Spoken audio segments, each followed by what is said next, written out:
Assalamualaikum warahmatullahi wabarakatuh. Perkenalkan, nama saya Della Martina Andriani, nomor induk mahasiswa 2010411157. Di sini, saya mewakili dari kelompok 7 untuk mempresentasikan video materi yang kelompok 7 buat untuk memenuhi tugas Al-Islam dan Kemuhammadiyahan 2 yang bertemakan akhlak. Berikut nama-nama anggota kelompok 7. Perkenalkan, nama saya Puspitasari, NIM saya 2010141160. Perkenalkan, nama saya Risa Rosalina, NIM 201041411165. Nama Rizaldo Marfareza, NIM 2010411167. Perkenalkan, nama saya Konova Yudairawan, NIM 2010411170. Pengertian akhlak. Akhlak merupakan bentuk jamak dari kata khuluq yang terbentuk dari 3 huruf yaitu ha, lam, dan qaf. Kata yang terakhir ini mengandung segi-segi yang sesuai dengan kata al-khalqu yang bermakna kejadian. Kedua, kata tersebut berasal dari kata kerja kholaqa yang mempunyai arti menjadikan. Dari kata tersebut muncul beberapa kata dengan arti yang berbeda-beda, seperti kata al-khuluqu yang berarti budi pekerti, al-khalqu mempunyai makna kejadian, al-khaliq bermakna Allah sang pencipta jagat raya, makhluk mempunyai arti segala sesuatu selain Allah. Secara etimologis, akhlak berarti budi pekerti, perangai, tingkah laku, atau tabiat. Dalam Kamus Besar Bahasa Indonesia, kata akhlak diartikan sebagai budi pekerti atau kelakuan. Secara terminologis, ada beberapa definisi tentang akhlak. Antara lain adalah sebagai berikut. Menurut Ahmad Amin, akhlak adalah kebiasaan kehendak. Ini berarti bahwa kehendak apabila telah melalui proses membiasakan sesuatu, maka kebiasaan itu disebut akhlak. Pembagian akhlak. Akhlak dibagi menjadi beberapa macam sesuai dengan sudut pandangnya. Menurut Ibnu Qayyim, ada 2 jenis akhlak, yaitu akhlak daruri. Akhlak daruri adalah akhlak yang asli, dalam arti akhlak tersebut sudah secara otomatis merupakan pemberian dari Tuhan secara langsung, tanpa memerlukan latihan, kebiasaan, dan pendidikan. Akhlak ini hanya dimiliki oleh manusia-manusia pilihan Allah. Keadaannya terpelihara dari perbuatan-perbuatan maksiat dan selalu terjaga dari larangan Allah, yaitu para nabi dan rasulnya. Dan tertutup kemungkinan bagi orang mukmin yang soleh, mereka yang sejak lahir sudah berakhlak mulia dan berbudi luhur. Selanjutnya, ruang lingkup.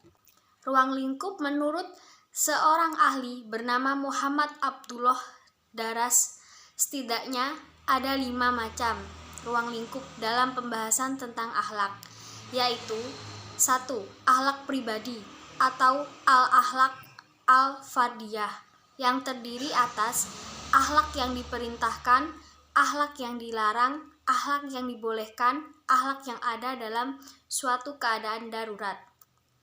Kedua, akhlak berkeluarga atau akhlak ul-usrawiyah terdiri atas adanya kewajiban timbal balik antara anak dengan orang tua.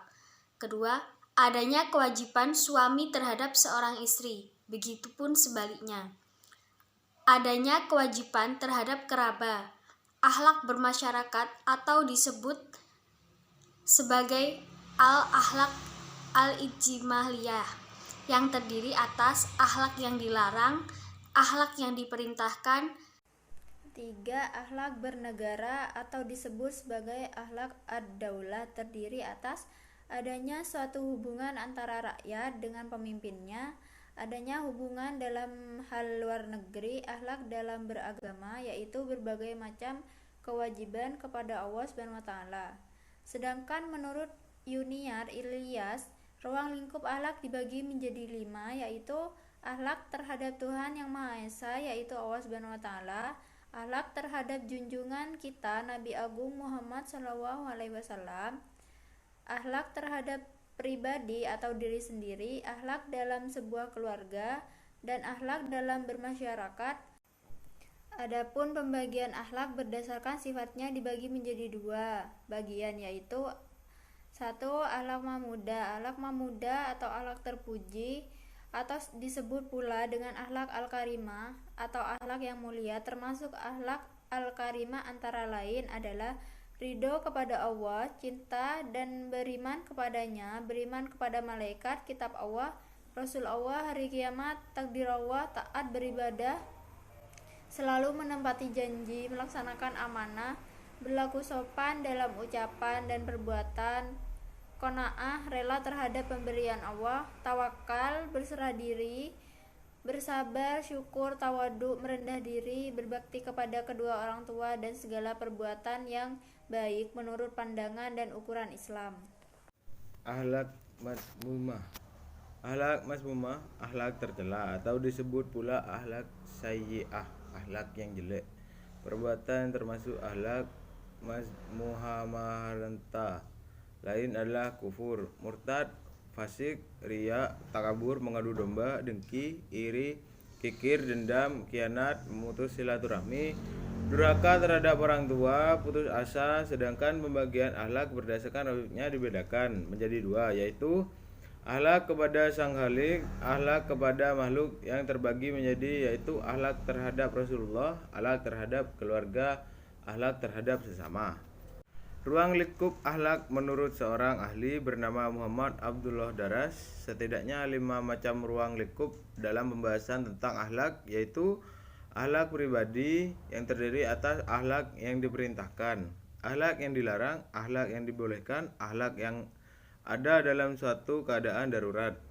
Akhlak berkeluarga terdiri atas adanya kewajiban timbal balik antara anak dengan orang tua, adanya kewajiban suami terhadap seorang istri. Begitupun sebaliknya, ada kewajiban terhadap kerabat. 3. Akhlak bermasyarakat atau disebut sebagai al-akhlak al-imtiyah, yang terdiri atas akhlak yang dilarang, akhlak yang diperintahkan, beberapa kaidah tentang adab. 4. Akhlak bernegara atau disebut sebagai akhlak ad-daulah, terdiri atas adanya suatu hubungan antara rakyat dengan pemimpinnya, ada hubungan dalam hal luar negeri.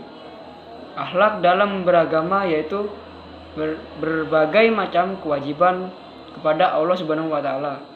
Sedangkan menurut Yuniar Ilyas, ruang lingkup akhlak dibagi menjadi 5 bagian, yaitu akhlak terhadap Tuhan Yang Maha Esa atau Allah Subhanahu wa taala, akhlak terhadap junjungan kita Nabi Muhammad SAW, selanjutnya akhlak dalam sebuah keluarga, dan akhlak dalam bermasyarakat.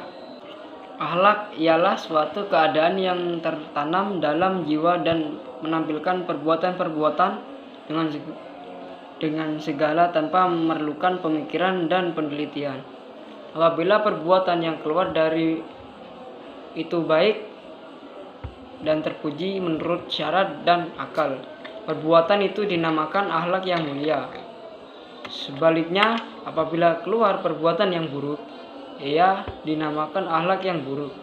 Oleh karena itu, kita sebagai muslim haruslah menanamkan sifat-sifat yang baik agar akhlak yang keluar dari kita merupakan akhlak yang terpuji, yang disukai oleh Allah, dan hanya Rasulullah yang pantas kita jadikan idola dalam kehidupan.